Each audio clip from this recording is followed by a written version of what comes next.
요즘 우리나라의 경제가 좋지 않고 또 서민들의 삶이 팍팍해서 갑갑한 인생을 보내고 있는데 어젯밤에는 잠깐이나마 환호성을 지르면서 기쁨을 누리는 시간을 아마 다들 가졌을 것입니다. 아시안게임에서 야구도 일본을 이겨서 금메달을 땄고 축구도 일본을 이겨서 금메달을 따게 되었습니다.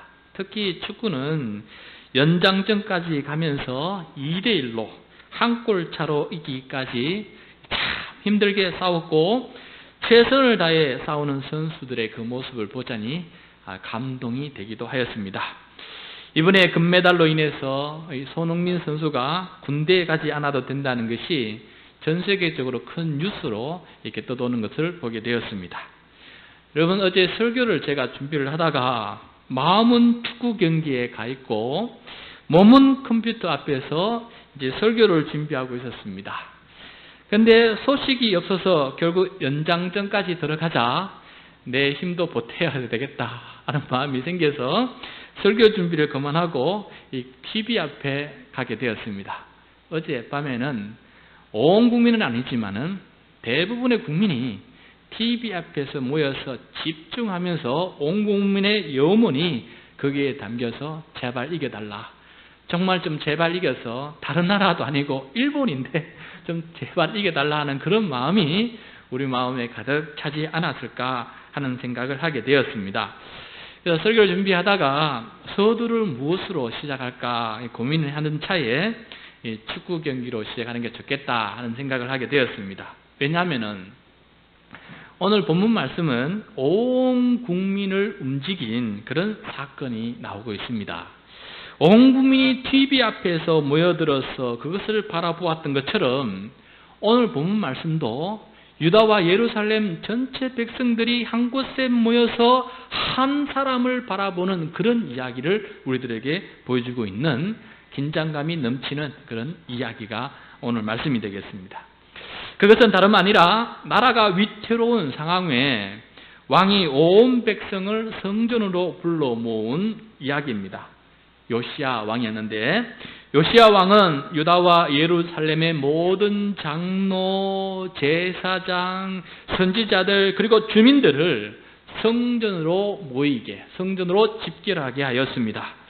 무슨 이유인지도 모르고 온 백성들은 성전에 모여 들었습니다. 그리고 그 성전 단위에 서 있는 요시야 왕에게 귀를 기울이며 그를 바라보았습니다. 요시야 왕은 백성들 앞에서 손에 뭔가를 들고 있었습니다. 그것은 바로 언약책이었습니다. 하나님의 말씀이 기록된 책이었습니다. 왜 갑자기 왕이 백성들을 다 모아놓고 언약책을 들고 있었을까? 여러분, 그 사연이 있습니다. 요시야 왕의 아버지 아몬 왕은 2년만 왕위에 있다가 암살을 당해 죽고 맙니다. 그리고 요시야 왕의 할아버지 므낫세는 이스라엘 왕들 중에서 가장 오랫동안 왕위에 오른 사람이었습니다. 할아버지 므낫세 왕은 무려 55년 동안 왕위에 오르면서 그 나라를 통치하였습니다. 오랫동안 장수하며 왕위에 올라 나라를 다스렸다는 것이 지금은 자랑거리가 되지 않습니다. 왜냐하면 므낫세 할아버지는 나라를 신앙적으로 온통 쑥대밭으로 만들어 놓은 왕이었기 때문에 그렇습니다. 하나님 말을 숨기는 이 백성들을 유혹하고 또 강압해서 우상을 숭배하게 만들었습니다. 여호와 하나님을 숨기는 성전에 우상인 아세라상과 바알상을 그 성전에다가 세워놓고 거기에 분향하고 제사를 드렸으니 있을 수 없는 일이 벌어지고 있습니다. 그뿐이십니까? 하늘의 해와 달과 별들조차도 숭배하는 일이 그곳에서 벌어졌습니다. 나라 곳곳에는 산당을 세웠습니다. 금송아지 우상을 만들어 놓고 백성들로 하여금 산당에 가끔 만들었습니다. 그리고 그 우상을 숨기는 문화를 온통 55년 동안 만들었습니다. 심지어 이방 종교 문화를 배워서 할아버지 므낫세 왕은 자신의 아들을 불에 태워서 번제물로 우상 숭배한 신에게 올려드렸습니다. 이런 참혹한 일을 하면서 백성들에게도 그것을 권장하였으니 나라꼴이 이만저만이 아니었습니다. 통치기간 55년 동안 이런 일을 자행하였으니 나라 전체는 신앙적으로 완전히 초토화되어 있는 그런 상황이었습니다. 이런 상황에 요시야가 왕이 되어서 왕위에 오르게 되었습니다. 놀랍게도 어떤 일이 벌어진지 알 수 없으나 놀랍게도 요시야 왕의 마음은 달랐습니다. 그 와중에 그는 마음을 하나님께로 향하였습니다. 그래서 55년 동안 방치된 그 성전을 바라보고 이 성전이 어떻게 이렇게 허물어졌는가. 그래서 그 성전을 다시금 수리하게끔 명령을 내립니다. 서기관 사반에게 성전을 수리하라 명을 해서 이 사반이 대제사장 hil기야와 더불어서 성전을 다시금 하나씩 다시금 수리하게 되는데 그 과정에 성전의 어느 귀퉁이에서 하나님의 말씀책인 율법책이 발견하게 되었습니다. 그래서 대제사장 hil기야가 사반에게 그 율법책을 갖다 주었고 사반은 그 율법책을 들고 왕에게 가져가게 됩니다. 신기한 것을 발견했다라는 것입니다. 여러분, 성전은 하나님의 말씀책이 늘 읽혀지고 말씀이 늘 있는 그런 곳인데 얼마만큼 므낫세가 그 성전을 초토화시켰으면 성경을 발견해야 되는 상황이 벌어졌겠습니까? 그러니까 그 성전에 말씀이 없었다는 것 아니겠습니까? 그런 상황 속에서 말씀책을 발견하게 되었는데 왕이 그 마음이 열려 있었기 때문에 서기관 사반에게 내 앞에서 그 말씀책을 다 읽으라 합니다. 왕은 그 사반을 통해서 말씀책을 다 듣게 되었을 때 왕이 어떤 행동을 하게 됐냐면은 자기가 입고 있던 옷을 찢어버립니다.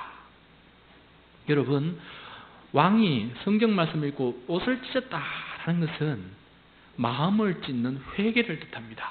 내가 뭔가 큰 잘못에 있을 때 옷을 찢게 되는 것입니다. 왕이 그 앞에 옷을 찢게 되는 것인데 우리 오늘 본문 앞장 열왕기하 22장 10절과 11절 말씀이 나오는데 우리 화면을 보면서 같이 읽겠습니다. 시작.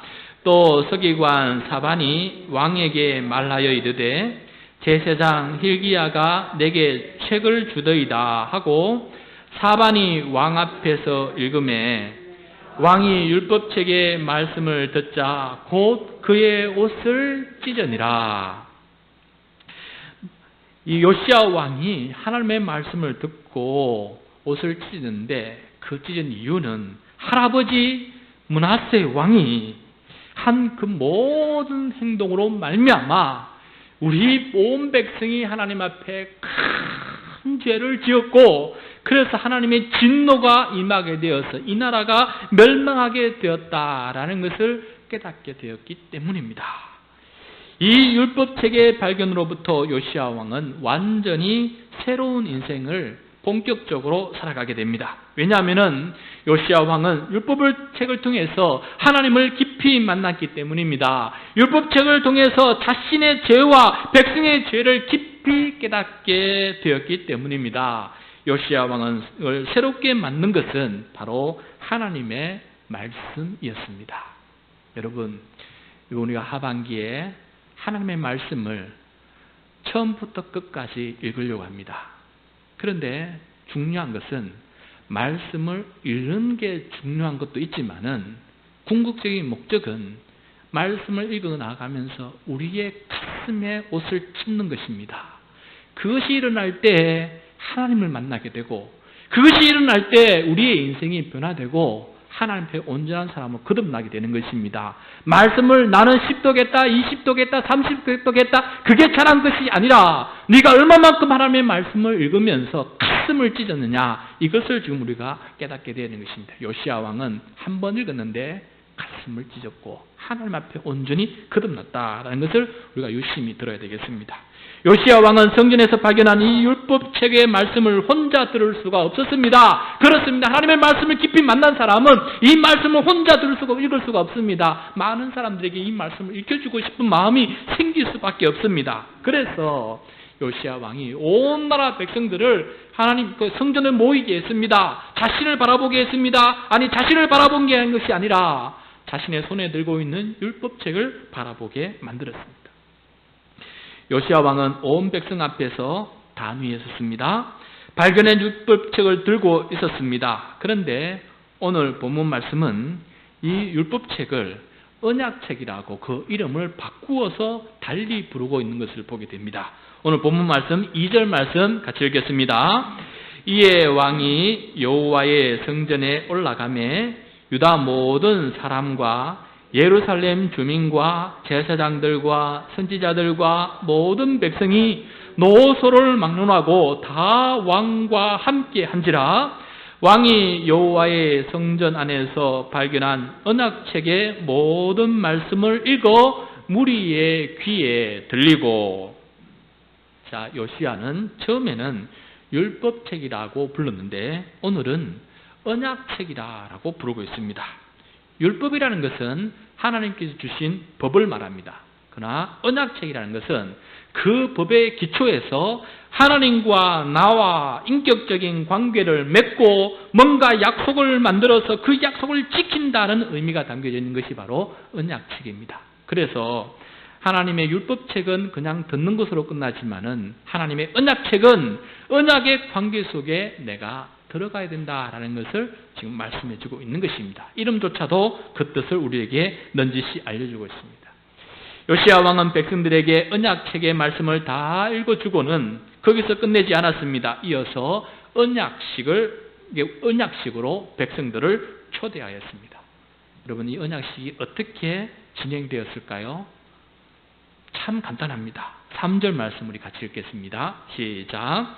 왕이 단 위에 서서 여호와 앞에서 언약을 세우되 마음을 다하고 뜻을 다하여 여호와께 순종하고 그의 계명과 법도와 율례를 지켜 이 책에 기록된 이 언약의 말씀을 이루게 하리라 하며 백성이 다 그 언약을 따르기로 하니라. 왕이 먼저 하나님과 언약을 세웁니다.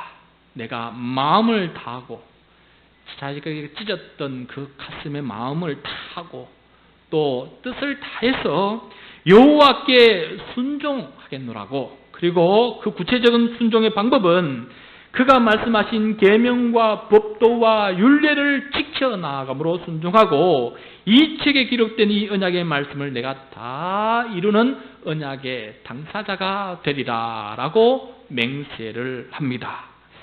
이 왕이 맹세하고 서약하는 이 음성을 듣고 백성들도 이 서약에 동참을 하게 되는데 우리도 그 언약을 따르겠습니다 라고 후창을 하면서 그 언약식에 동참하게 되는 것을 보게 됩니다. 여러분, 이 언약식은 참 짧은 한 구절이지만은 이 역사적인 상황에서 살펴보면은 이 언약식은 너무너무 대단한 언약식입니다.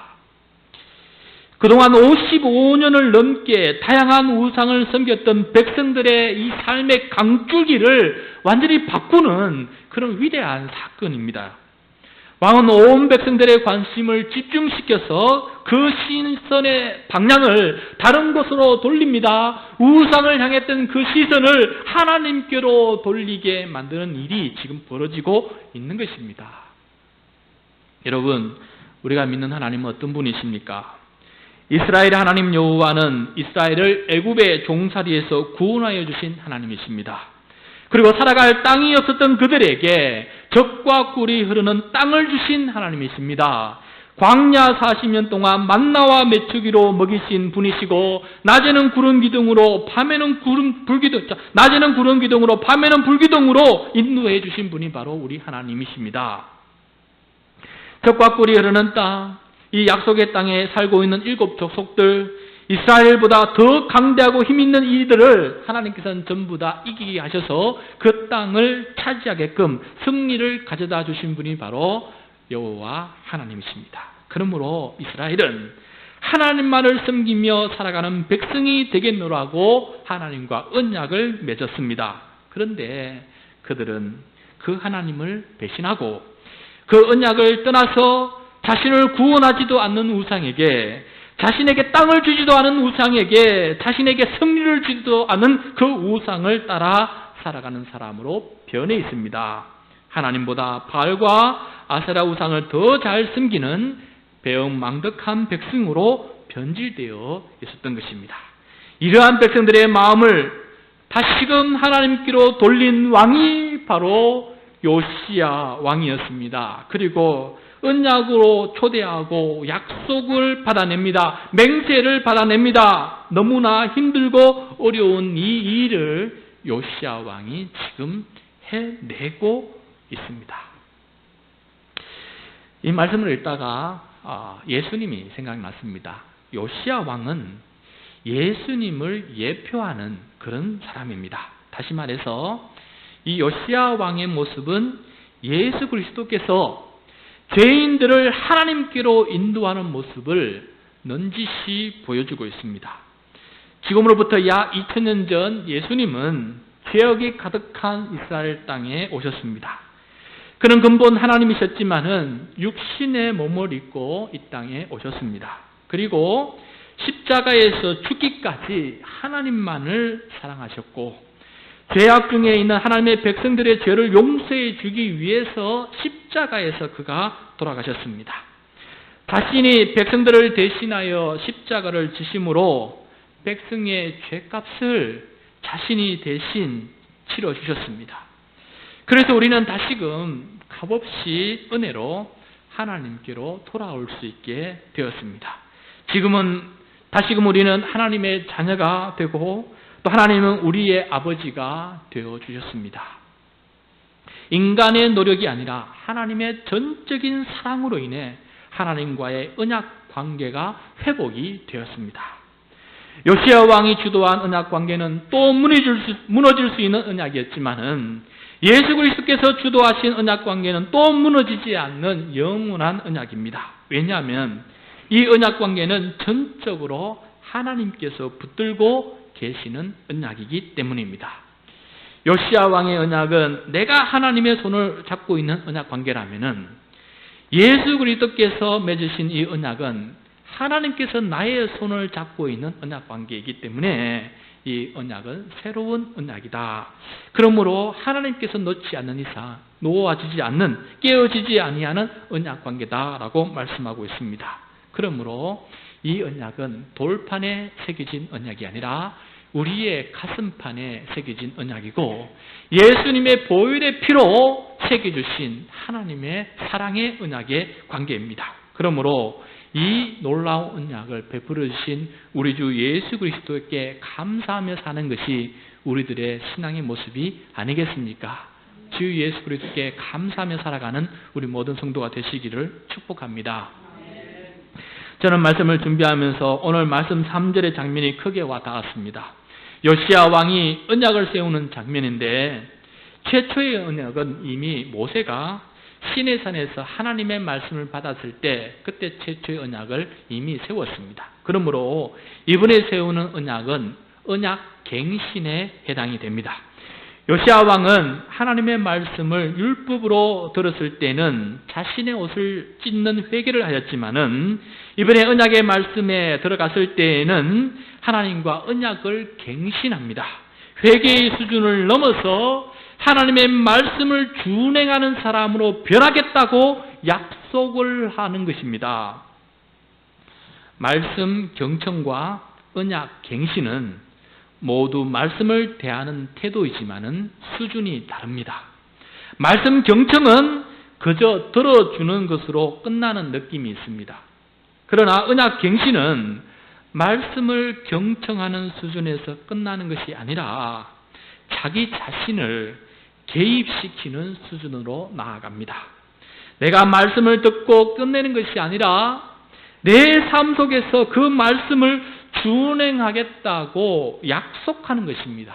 이게 바로 말씀을 듣는 바른 태도가 아닐까요, 여러분? 하나님께서 우리에게 말씀하실 때 우리가 취해야 할 바른 그런 태도가 바로 이 모습이 아니겠습니까, 여러분?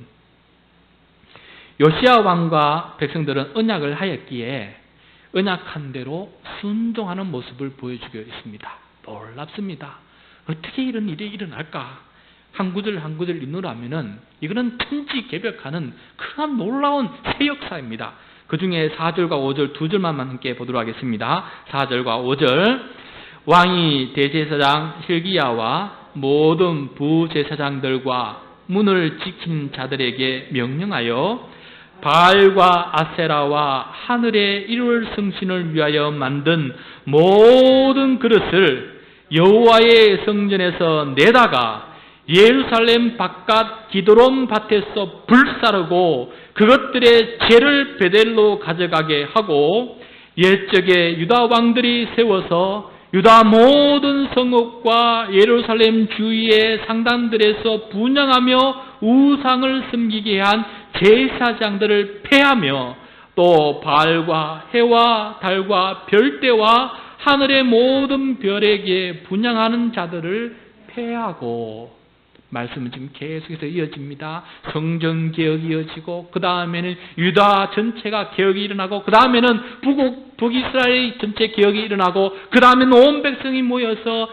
이와 같은 전에도 없었고 후에도 없을 유월절 제사를 드리게 됩니다. 그리고 다시금 유월절 제사에서 온 백성들이 이제는 다시금 하나님 앞에 바르게 살겠노라고 다짐하는 그 놀라운 역사가 줄지어 이어지고 있습니다. 이것이 바로 언약을 갱신한 백성들이 보여준 모습입니다. 55년간 이어진 삶의 습관과 방식이 지금 바꾸어지고 있습니다.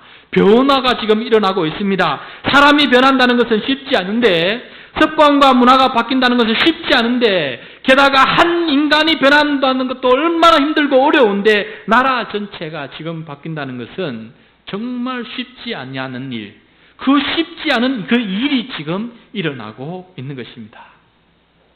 나라 전체의 우상숭배 문화가 사라지기 시작하였습니다. 신앙개혁, 종교개혁, 나라의 개혁이 지금 진행되고 있습니다. 사랑하는 성도 여러분, 우리는 하나님의 말씀을 듣는 모습이 어떠합니까?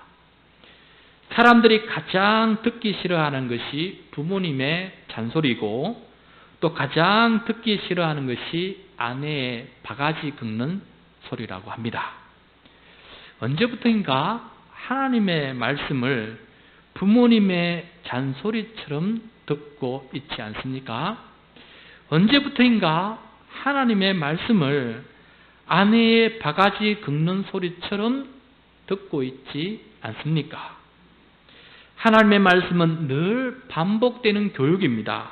마치 명절날 부모님을 찾아가거나 오랜만에 고향 친구를 만나면은 매년 했던 말을 그대로 반복하는 것처럼 말입니다. 그래서 웃으면서 듣지만 예의상 들어줍니다. 부모이기에, 오랜 친구이기에. 혹시 여러분 하나님의 말씀을 예의상 들어주고 있지 않습니까? 한편으로는 우리는 말씀을 경청해 보지만 언약 갱신에 이르지 못하고 있는 것 같습니다. 왜냐하면 우리는 하나님의 말씀을 준행해 보려고 많이 노력을 해 봤는데, 우리는 연약했고, 우리는 힘겨워했고, 우리는 부족해 했습니다. 그래서 넘어지고 자빠지고 실수하고 또 그렇게 해서 또다시 죄인이 되었습니다. 그래서 하나님의 말씀을 듣는 것을 듣는 수준에만 머물고 싶어하는 경향이 우리 마음속에 생기기 시작했습니다.